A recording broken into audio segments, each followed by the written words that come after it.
La question qui va nous intéresser est celle de comment gérer son temps efficacement. Une bonne gestion du temps est une compétence clé pour mener à terme un travail de fin d'études. Et donc, on va tenter ici de voir comment planifier l'organisation du temps dans son travail de fin d'études, que ce soit à la journée ou sur une longue période. Alors, il faut une planification détaillée pour une gestion du temps efficace. Il faut planifier chaque tâche, allouer du temps pour chaque activité, définir un délai raisonnable pour éviter d'éventuels imprévus. Il faut optimiser son temps en utilisant des outils. Il y a Google Agenda, il y a le diagramme de Gantt. Et il faut être flexible. Donc, il faut être capable de s'adapter.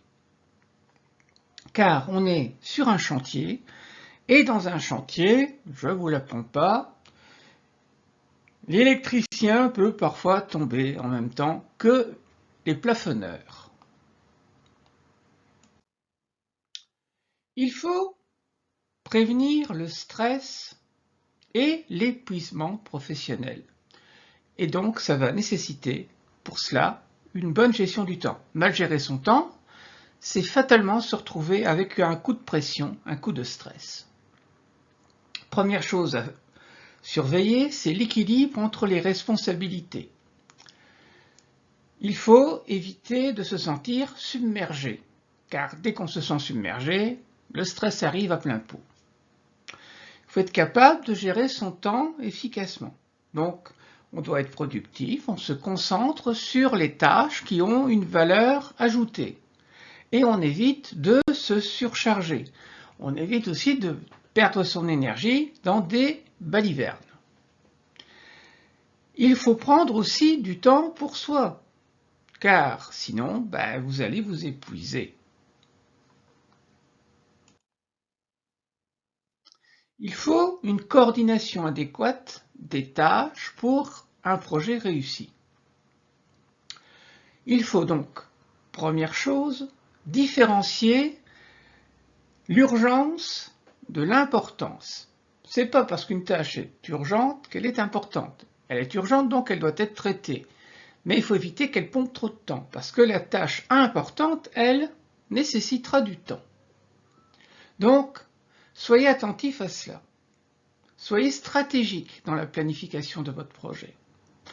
Il faut préparer les choses minutieusement, parce qu'en fait, les gros problèmes d'organisation du temps viennent souvent d'un manque de planification.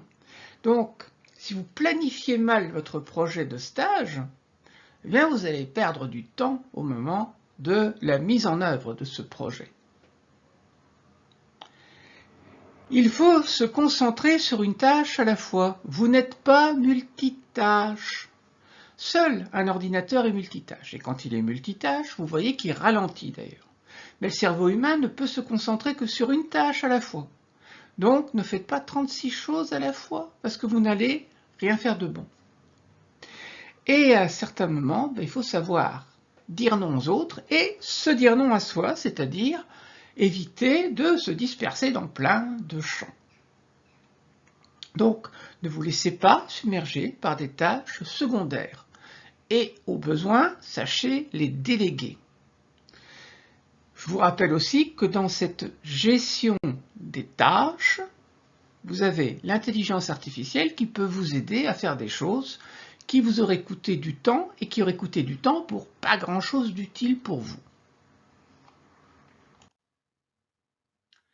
Alors, un outil, c'est Google Agenda. Bon, vous pouvez en avoir d'autres d'outils en ligne. Moi, je vous dis qu'il y a Google Agenda parce qu'en fait, vous avez un agenda en ligne qui vous permet de voir comment ça s'écoule dans le temps, qui vous enverra des alertes à l'avance, qui vous notifiera à l'avance ce qui est important ou pas, et qui vous permet de gérer votre quotidien en même temps que votre travail scolaire et votre travail de recherche autour du travail de fin d'études.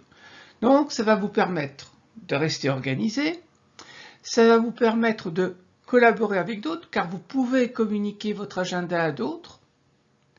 Et ça vous permet de reprogrammer votre temps, de reprogrammer les réunions quand il y en a, ou certaines étapes.